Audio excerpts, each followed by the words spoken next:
Friends, இது எங்கள் வீட்டு ரோஸ் பிரியாத்தமா மதர் பிளான்ட் எப்படி இருக்குன்னு பாருங்கள். நல்லா பூத்து முடிஞ்சு நாங்கள் இதை ப்ரூனிங் பண்ணி விட்டுருக்கேன். எல்லாமே ப்ரூனிங் பண்ணிட்டேன். புதுசாக நல்லா இப்போது ப்ரூனிங் பண்ணதுக்கப்புறம் பாருங்கள், நல்லா புது தளிர் நல்லா சூப்பராக வந்திருக்கு.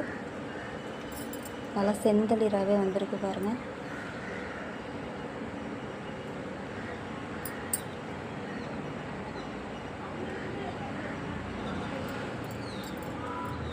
இது கொஞ்சம் மழை தண்ணியில் பாடுறனால இந்த மாதிரி இலையில கொஞ்சம் ப்ராப்ளம் வரதான் செய்யுது. என்ன தான் இதுக்கு மருந்து கொடுத்தாலுமே இந்த மாதிரியான ப்ராப்ளம்ஸ் வரதான் செய்யுது. ஏன்னா கொஞ்சம் மழையும் வெயிலும் எல்லாமே சேர்ந்து தான் இங்கே மாறி கிளைமேட் இப்போது மாறிட்டுருக்கு. அதனால் இந்த மாதிரி ப்ராப்ளம் வருது. என்ன தான் வீக்லி ஒன்ஸ் இன்செக்டிசைடு கொடுத்தாலுமே இந்த ப்ராப்ளம் இருக்குது.